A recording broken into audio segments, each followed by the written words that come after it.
1975 সালের নভেম্বর। বাংলাদেশ তখন রাজনৈতিক অস্থিরতা, ষড়যন্ত্র আর বিদেশি প্রভাবের ভেতর দুলছে অনিশ্চিত ভবিষ্যতের দিকে। 7ই নভেম্বরের সেই দিনে সৈনিক আর জনতা এক হয়ে রাস্তায় নামে দেশের সার্বভৌম মর্যাদা রক্ষার শপথে। তাদের কণ্ঠে একটাই স্লোগান, বাংলাদেশ কারো দাসত্ব মানবে না। শাসন ব্যবস্থা কোলাপস করার কারণে সেখানে কিছু সংখ্যক সেনাবাহিনীর অফিসার, কিছু রিটায়ার্ড, কিছু সার্ভিসের ওরাই হোল্ড করছিল ক্ষমতাটা। এটা নিয়ে সামরিক বাহিনীর মধ্যে একটা দ্বন্দ্ব চলছিল। উচ্চাভিলাষী সেনা কর্মকর্তা ব্রিগেডিয়ার খালেদ মোশাররফ তিনি 3রা নভেম্বর 46 ব্রিগেড কমান্ডার কর্নেল শাফাত জামিলকে সাথে নিয়ে একটি অভ্যুত্থান ঘটান। তারা খন্দকার মোশতাককে অপসারণ করেন। আর্মি চেইন অফ কমান্ডকে তারা লঙ্ঘন করে নানা ধরনের অপকর্ম করতে থাকে, যার ফলে সাধারণ সৈনিক এবং অফিসারদের মধ্যে নানা রকমের ক্ষোভের সৃষ্টি হয়। এটা প্রত্যেকটা ক্যান্টনমেন্টে উত্তেজনা ছিল, কারণ তারা জিয়াউর রহমান বন্দী হয়েছে এটা কখনো মেনে নিতে পারে নাই, যার কারণে 7ই নভেম্বরের পুর সংগঠিত হয়েছিল। এটা খালেদ মোশাররফের বিরুদ্ধে হয়েছিল এবং এর সাথে সেনাবাহিনীর 99% লোক জিয়াউর রহমানকে সমর্থন দিয়েছিল।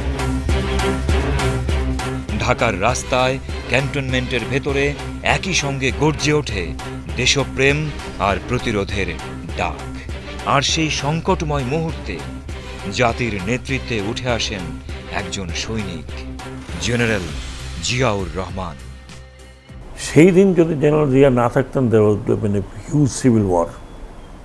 এবং সিভিল ওয়ারই শুধু হতো না, যেটা আমার ব্যাখ্যা বলতে পারেন, দি কান্ট্রির sovereignty would have been questioned, because পার্শ্ববর্তী দেশ আপনার কেওটিক সিচুয়েশন 1975, তার মানে 4 বছরের ভিতরে এটা হতে দিত না। একটা সিভিল ওয়ার লাগলে things would have been different. 7ই নভেম্বর কু হওয়ার পরে সর্বস্তরের সেনা সদস্যরা জিয়াউর রহমানকে মুক্ত করার জন্য অধীর আগ্রহে অপেক্ষা করছিলেন। আমি নিজেও সৈয়দপুরে ছিলাম, আমার ব্যাটালিয়ন নিয়ে আমি প্রস্তুত ছিলাম ঢাকা অভিমুখে যাত্রা করার জন্য।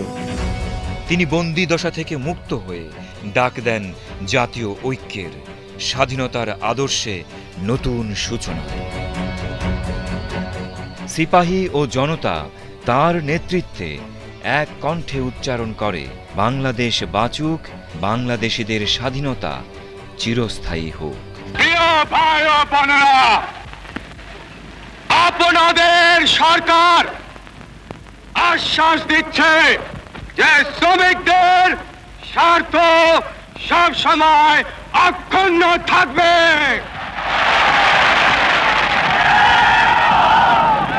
এদেশে সকলেই শ্রমিক।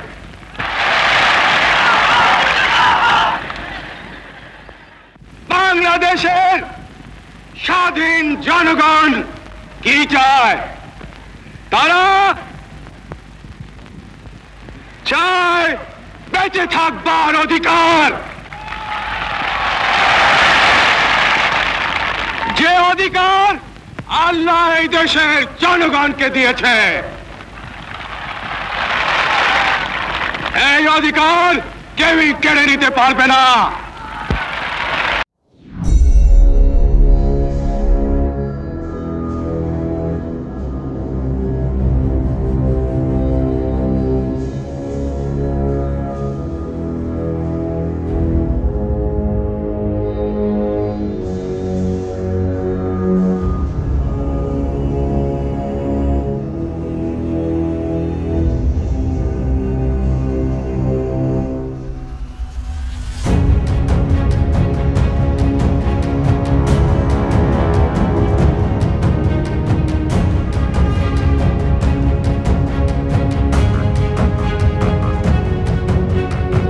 পুনর্জন্মের আলো।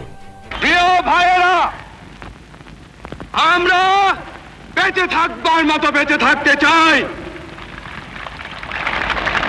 আমরা চাই শান্তি, যাতে আমাদের দেশের সর্ব জায়গায় সব লোক শান্তিতে বসবাস করতে পারে, শান্তিতে কাজকর্ম করতে পারে, শান্তিতে ব্যবসা বাণিজ্য করতে পারে, শান্তিতে রাত্রেবেলা নিদ্রা যেতে পারে।